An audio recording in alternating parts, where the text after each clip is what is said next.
I watched it, Welcome to Derry, 2 days ago, and I did not sleep for 2 nights, and here's why I think it's worth it. So today I'm in the clown Pennywise getup. There's red hair, there's the red, pink nose, and then these are my deadlights, and if you stay into them for too long, you'll be transfixed and you will die. To Papa.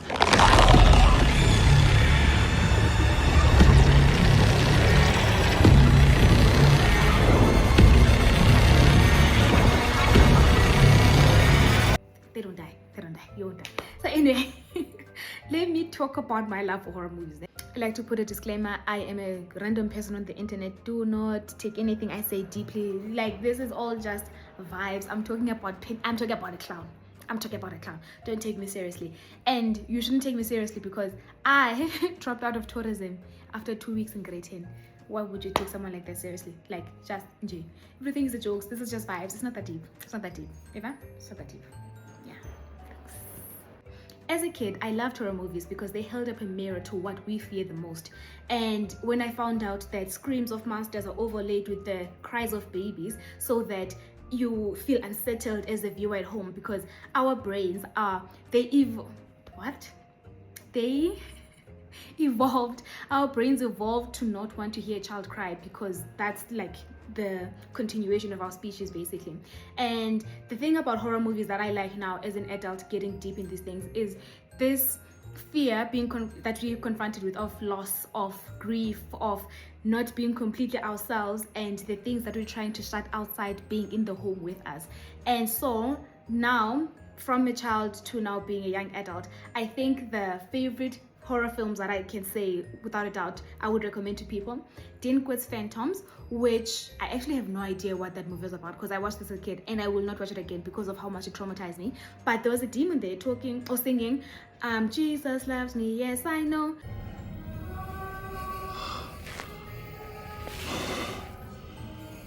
Where's it coming from?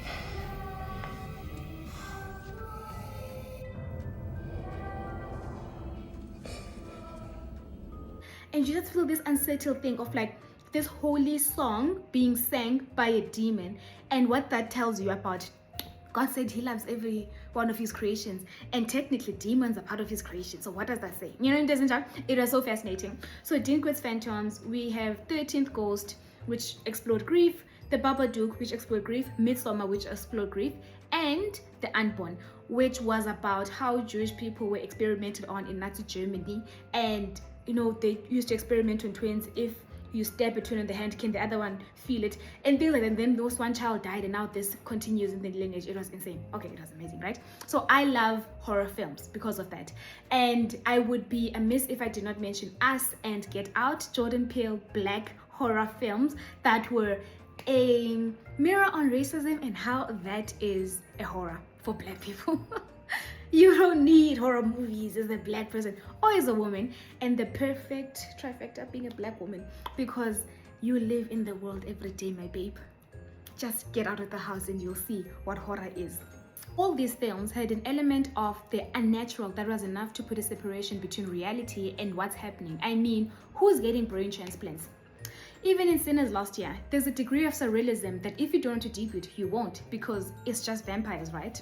It's not like there's a people whose life force gets stolen, their identities and what makes them cool stolen and sold back to them, right? Absolutely not. It's really not that deep. It's just a movie about vampires and black people trying to have a good time at a club. That's literally it. If you wanted to, you could fool yourself with other movies, but with Pennywise, it got under my skin and it made me think about what are my fears? Okay, so let me just give a brief breakdown of what It Welcome to Derry is. I'm not a movie critic. I'm just saying, hey. So what is It Welcome to Derry about? So in 2017, there was the movie released It, and in 2019, the sequel, It Chapter 2, that talked about how Pennywise finally gets defeated. But It Welcome to Derry talks about the origins of Pennywise and how it finally settled in Derry, right? So I'm not gonna say Pennywise. It is an alien entity that came onto Earth and fell in what later became Derry, Maine, and then it escaped its cage and then, settled there and terrorized the town. Happy days, ne? And then Native Americans there used the cage that it was in when it fell onto earth to cage it into this surrounding area of this like forest, right? And then they just accept that every 27 years it is going to wake up and kill people. And every time it wakes up and eats, it will be accompanied by a period of great distress for the community. People will die, there'll be an increase in violence, there'll be an increase in hate and anger, and this is what we're seeing currently in this show right now, right? How it became Pennywise is he was trying to look for a look that is going to attract more people, and he saw this guy in the circus and he's like, kids are drawn to you, I want that. And then he ate him and then assumed his form of like being a clown. Clowns are so creepy for a lot of kids, but yeah, here we are.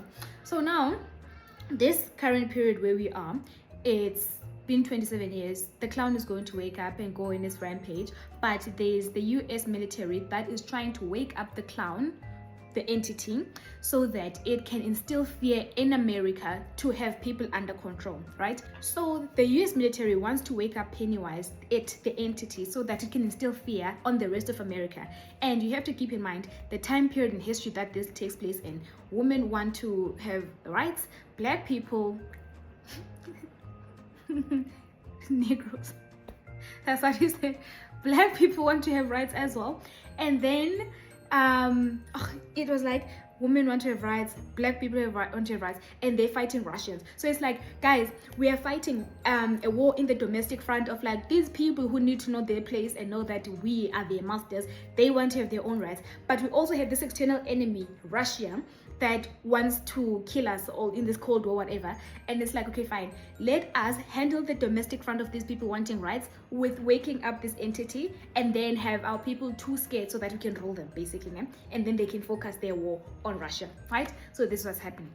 It is obviously a plan that is so terrible, it backfired. You're free to go.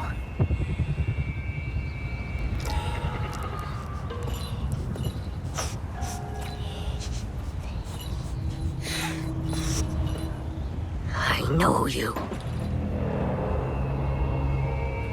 I never forget a smell. Stop. What are you doing?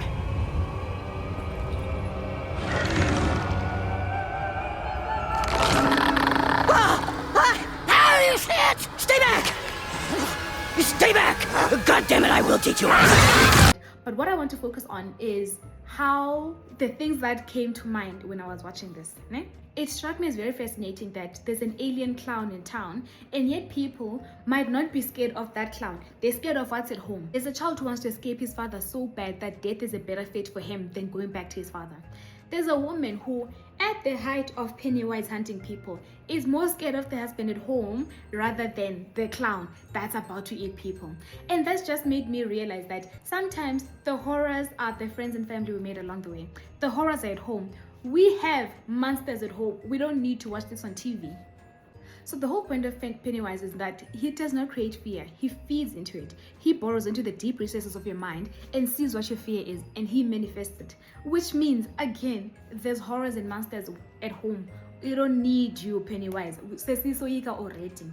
It's hard to be lost in the plot of a series that shows you, hey babe, the real monsters are the friends and family we made along the way, when in South Africa, women face startling levels of GBV.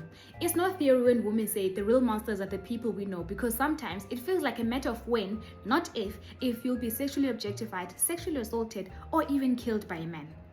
That's the whole reason South African women are like, am I next? We were facing COVID in 2020, a worldwide pandemic that could kill millions of people, and there were women who were more scared of their husbands than the pandemic. And case in point, the child line numbers of calls increased by 67% in 2020. Domestic cases of women being abused by their partners also increased sharply. So that's being a woman. You're scared of the partner here at home rather than what's outside, because this is more harrowing to your life. So that's what the average South African woman's fear would be. Walking down at night, that man coming to kill you, rape you, whatever. And what does it tell us about being black in any part of the world, right? And how these characters deal with racism. We see how the different characters deal with racism in the following ways. We have the major who believes that if he puts his head down and does the work, eventually he will gain the respect and humanities from his superiors and subordinates and overall colleagues. From the onset, we see how much of a fallacy this is because you can't earn your way into being seen as human or gaining respect. We see this in his first scene where a subordinate doesn't salute him because he's black. Not only can this be applied racially, but also in gender.